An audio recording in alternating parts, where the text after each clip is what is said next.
दोस्तों स्वागत है हम आपके चैनल ज्ञान गंगा में। एक बार पुनः हम लोग हिंदी की सीरीज को आगे बढ़ाते हुए आने वाले एग्जाम की दृष्टि से आगे बढ़ते हुए चलते हैं। सर थोड़ा से आपसे क्षमा चाहता हूं कि मैं क्लास कंटिन्यू नहीं कर सका। तो अभी क्या हम लोगों ने पहले की क्लासेस में अघोष सघोष किसे कहते हैं, वर्णमाला पढ़ रहे थे। वर्णमाला में अघोष या सघोष किसे कहते हैं और भी तमाम सारे हम लोगों ने सीखे कि कहाँ से कौन से व्यंजन का उच्चारण होता है, कौन से व्यंजन किसके अंतर्गत आते हैं, स्पर्शी क्या है, संघर्षी क्या है, उसमें क्या है और संयुक्त व्यंजन क्या है। ऐसे करके हम लोगों ने बहुत सारी चीजें पढ़ी। उसी सीरीज में आगे बढ़ते हैं और आज पढ़ाई करते हैं अनुस्वार किसे कहते हैं, अनुनासिक किसे कहते हैं, अयोगवाह किसे कहते हैं, अर्धस्वर किसे कहते हैं। ऐसे करके सर वही निवेदन आज फिर आपसे है कि हमको रट के आगे नहीं बढ़ना, हमें समझ के आगे बढ़ना है। ठीक है सर, तो स्टार्ट करते हैं बिना समय गवाए। अनुस्वार किसे कहते हैं? देखो इसमें किसी व्यंजनों के किसी वर्णों के उच्चारण में ध्वनि नाक से ज्यादा निकलती है, किसकी अपेक्षा, मुख की अपेक्षा। और इसे सर एक बिंदु के से हम लोग डिनोट करते हैं, एक बिंदु से हम लोग अंकित करते हैं। इसके एग्जाम्पल जैसे हंस, घंटी और चंपा। जहां पे बिंदु आ जाए, जहां पे क्या आ जाए, जहां पे बिंदु आ जाए उसको हम लोग अनुस्वार समझेंगे। ये बिंदु यहाँ पे जैसे चंपा में ये बिंदु है, हंस में ये बिंदु है, तो इसको अनुस्वार ही समझेंगे। तो अब अनुस्वार समझ चुके, अनुनासिक की बात करते हैं। बड़े कंफ्यूजिंग वर्ड होते हैं अनुस्वार, अनुनासिक, तो आज के बाद हम लोग नहीं भूलेंगे इनको। अनुनासिक किसे कहते हैं? जैसा कि इसके नाम से ही, इसके परिभाषित नाम से ही हम लोग ये समझ सकते हैं। अनुनासिक मतलब ध्वनि मुख और नाक दोनों से निकलती है, लेकिन मुख से ज्यादा। मतलब अनुनासिक मतलब नाक से नहीं, ठीक है, नाक से कम। तो नाक से कम ध्वनि निकलती है लेकिन मुख से ज्यादा निकलती है ध्वनि, तो और निकलती दोनों से है, तो उसे अनुनासिक कहते हैं। इसे चंद्रबिंदु से हम लोग अंकित करते हैं, चंद्रबिंदु से हम लोग समझते हैं। ठीक है सर, जैसे सवार हो गया। सबसे पहले तो उच्चारण हम लोग सही करेंगे, क्योंकि उच्चारण सही होती तो काफी चीजें सही हो जाती है। अगर उच्चारण ही गलत तो हम लोग लिखने में गलत और पढ़ने में, याद करने में सारी कुछ गलती करेंगे। तो आंख, आंख में क्या है, चंद्रबिंदु। देखो देखो हंस, यहाँ पर हमने जानबूझ के उदाहरण लिया था। देखो हंस में यहाँ पर बिंदु केवल लग रहा था, लेकिन हंसमुख, हसमुख, हसमुख मतलब यहाँ पर चंद्रबिंदु लगेगा, ना कि बिंदु लगेगा। तो अनुनासिक के उदाहरण, अनुनासिक में चंद्रबिंदु का यूज करते हैं, अनुनासिक में केवल बिंदु का यूज करते हैं। ठीक है, अनुनासिक में बिना नाक की सहायता से होता है, लेकिन अनुस्वार इसमें नाक से ज्यादा जोर लगता है, मतलब नाक की ही सहायता से होता है। और इसमें अनुनासिक में बिना नाक की सहायता से होता है। अब जैसे अब कुछ और आ जाता है, जैसे अयोगवाह किसे कहते हैं? अयोगवाह हम लोग दो शब्द होते हैं, दो वर्ण होते हैं, स्वर व्यंजन होते हैं, स्वर होते हैं। अयोगवाह किसे कहते हैं? अंग और अह को अयोगवाह किसे कहते हैं? अर्धस्वर किसे कहते हैं? या, व, या और वा को अर्धस्वर कहते हैं। ये हमने लिखा है कई सारे एग्जाम्स में, कंटिन्यू पूछे जाते हैं।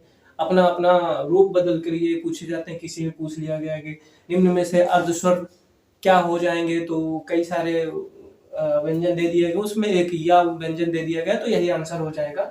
अब लुंठित ध्वनि किसे कहते हैं? लुंठित ध्वनि रा को कहते हैं। किसे? रा को कहते हैं। पार्श्व ध्वनि किसे कहते हैं? ला को कहते हैं। ठीक है, काकल व्यंजन किसे कहते हैं? हा को। बहुत सारा पूछा गया, बहुत कई बार पूछा गया एग्जाम में। काकल व्यंजन किसे कहते हैं? हा को। अर्धविभ्रत स्वर किसे कहते हैं? ऐ को। दंत ध्वनि किसे कहते हैं? ला और शा को दंत ध्वनि कहते हैं। इसका एक हमने ट्रिक बनाई है, ला शा द। देखो दा से दंत और ला और सा का उच्चारण क्या है? दंत व्यंजन, दंत ध्वनि। तो दांतों से ला और सा का उच्चारण होता है। इसको ला शा द करके हम लोग अगर ट्रिक की सहायता से पढ़ लेते हैं तो बड़ी बड़ी चीजें आसानी हो जाती है, इसलिए ट्रिक का प्रयोग होता है। नासिक या पंचम ध्वनि किसे कहते हैं? का वर्ग का पांचवा वर्ण अंगा, चा वर्ग का पांचवा वर्ण या, टा वर्ग का पांचवा वर्ण अड़ा, ता वर्ग का पांचवा वर्ण ना, पा वर्ग का पांचवा वर्ण मा। ऐसे करके नासिक या पंचम ध्वनि ये हम लोगों ने सीखा। तो क्या क्या सीखा? अनुस्वार किसे कहते हैं? अनुनासिक किसे कहते हैं? अयोगवाह क्या है? अंग और आह। अर्धस्वर किसे कहते हैं? या, व। और लुंठित ध्वनि किसे कहते हैं? रा को। पार्श्व ध्वनि किसे कहते हैं? ला को। काकल व्यंजन क्या होता है? हा। अर्धविभ्रत स्वर क्या होता है? ए। दंत ध्वनि किसे कहते हैं? ला और सा को, इसकी ट्रिक समझा। लशद और नासिक के पंचम ध्वनि किसे कहते हैं? अंग और या ड़ा ना मा, ऐसे करके सर हम लोगों ने सीखा। और जुड़ते रहिए आप, ज़्यादा से ज़्यादा लोगों को शेयर भी करते रहिएगा। ये हमारे यूपी कांस्टेबल जो री एग्ज़ाम होने वाला है, ARO यूपी PSC का जो एग्ज़ाम है, यूपी SSC के जूनियर असिस्टेंट हैं, उनके लिए क्लास रामबाण साबित होगी। आप लोग बस जुड़े रहिए, आप लोगों का साथ चाहिए, बस आप लोगों का साथ रहेगा, हमारा साथ पक्का आपके साथ रहेगा।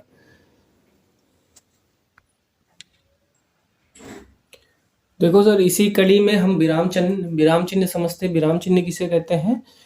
तो वाक्य को समाप्त करने के लिए प्रयुक्त होने वाले चिन्ह को विराम चिन्ह कहते हैं। किसको? वाक्य को समाप्त करने के लिए जो चिन्ह प्रयुक्त होते हैं उसे विराम चिन्ह कहते हैं। और यह प्रश्नवाचक व विस्मयादिबोधक वाक्यों को छोड़कर सभी प्रकार के वाक्यों में प्रयोग किए जाते हैं। इसको छोड़कर, प्रश्नवाचक और विस्मयादिबोधक वाक्यों को छोड़कर और जो वाक्य बचते हैं उन सभी वाक्यों में इनका प्रयोग करते हैं। तो क्योंकि विस्मयादिबोधक और प्रश्नवाचक वाक्य में तो खुद ही उनका चिन्ह प्रयोग होता है, इसलिए उसमें विराम चिन्ह का प्रयोग नहीं करते हैं। उनको छोड़कर जो प्रयोग करते हैं, जहां जहां प्रयोग करते हैं, वो ऐसे वाक्यों में प्रयोग किए गए चिन्हों को विराम चिन्ह कहते हैं। समझ लेते हैं इनको कैसे हम लोग डिनोट करते हैं, क्या पूर्ण विराम होते हैं, अल्प विराम होते हैं, विराम चिन्ह कितने होते हैं, कैसे होते हैं, ये हम लोग पढ़ते हैं। तो देखो दोस्तों, पूर्ण विराम में एक खड़ा डंडा। अल्प विराम की बात करें, अल्प विराम जिसको हम लोग कॉमा बोलते हैं, वो अल्प विराम होता है। ऐसे करके डिनोट करते। अर्ध विराम, कॉमा और कॉमा के ऊपर एक बिंदु। ध्यान देने की बात है, अल्प विराम और अर्ध विराम बड़े कंफ्यूजिंग है, क्योंकि दोनों एक तरीके से लगते हैं, थोड़ा सा अलग होता है। तो अल्प विराम मतलब एक कॉमा, और अर्ध विराम मतलब कॉमा के ऊपर बिंदु। योजक चिन्ह, ऐसी पड़ी डंडी। अच्छा, योजक चिन्ह और निर्देशक चिन्ह में काफी अंतर नहीं है। निर्देशक चिन्ह और योजक चिन्ह में क्या अंतर होता है? निर्देशक चिन्ह हम लोग पड़ी डंडी जो होती है वो थोड़ा बड़ी बनाते हैं योजक चिन्ह की अपेक्षा, और योजक चिन्ह में पड़ी डंडी बनाते हैं लेकिन निर्देशक चिन्ह की अपेक्षा छोटी। अवतरण और उदाहरण, ये जो अवतरण और उदाहरण ऐसे बनते हैं, या तो डबल इन्वर्टेड कामा जिसको बोलते हैं इंग्लिश में, या तो सिंगल इन्वर्टेड कामा जिसको अवतरण या उदाहरण चिन्ह बोलते हैं। कोष्टक चिन्ह कई प्रकार से होते हैं, हमें तो पता ही होगा, आपको भी पता होगा। तो कोष्टक चिन्ह इस प्रकार का कोष्टक हो सकता है, या मंजिला कोष्टक जिसको बोलते हैं, या बड़ा कोष्टक बोलते हैं, या कई प्रकार के कोष्टक आते हैं, उन सब में किसी कोष्टक का यूज हो सकता है, लेकिन विशेषतः इन्हीं कोष्टक का ही यूज होता है। हंसबोधक या त्रुटिबोधक, ऐसे करके प्रयोग होता है। तुल्यता सूचक मतलब बराबर का चिन्ह आपको पता ही है। उपविराम, देखो अल्प विराम अर्ध विराम समझ चुके हैं, उपविराम की बात करते हैं। उपविराम में दो बिंदु ऊपर और नीचे। लागों मतलब एक बिंदु।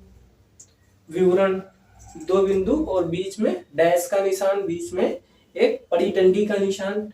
लोभ सूचक, बिंदु कई सारे और या क्रॉस मतलब कटे का निशान 3 बार, ठीक है। पुनरुक्त सूचक, कॉमा जिसे इन्वर्टेड कॉमा जैसे दोनों तरफ से बंद होते हैं, लेकिन पुनरुक्त सूचक एक ही होता है और एक तरफ से खुला ही होता है, मतलब बंद नहीं होता, ठीक है। समाप्ति सूचक पड़ी डंडी बीच में 0, ये समाप्ति सूचक हो गया। टीका सूचक देख लें, ऐसे करके प्लस का निशान, धन का निशान और डबल धन का निशान, ये हो गया टीका सूचक। खैर, इसमें कोई ज्यादा समझाने की बात तो है नहीं कि हम तुम्हें समझाए एक। अधोरेखा या रेखा चिन्ह, पड़ी डंडी जो काफी बड़ी हुई, ये शब्दों के नीचे। अधोरेखा मतलब नीचे, रेखा मतलब नीचे, शब्दों के नीचे खींचे जाने वाली रेखा। जैसे हम लोग किसी में विशेषता बल देते हैं, जिस चिन्ह के नीचे हमने ये नीचे रेखा लगाई है, तो ये अधोरेखा या रेखा चिन्ह हुई। विकल्प, विकल्प मतलब जिसको इंग्लिश में ऑब्लिक बोलते हैं, या तो या ऐसे करके क्रॉस एक बड़ी डंडी। तो समझ गए। तो ध्यान देने वाली बात यह है कि पूर्ण विराम या अल्प विराम, अर्ध विराम, तो अल्प विराम, अर्ध विराम और उपविराम, ये तीन बड़े संदेह युक्त शब्द हैं। इनको समझ लेते हैं फिर से एक बार। अल्प विराम मतलब एक छोटा कॉमा, अर्ध विराम मतलब एक कॉमा और कॉमा के ऊपर एक बिंदु, और उपविराम मतलब दो बिंदु।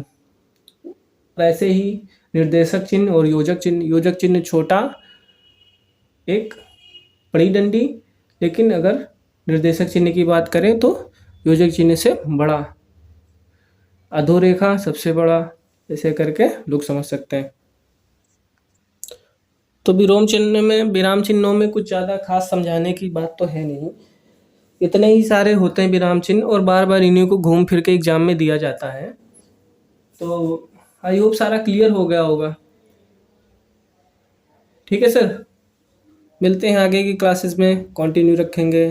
Thank you so much, welcome.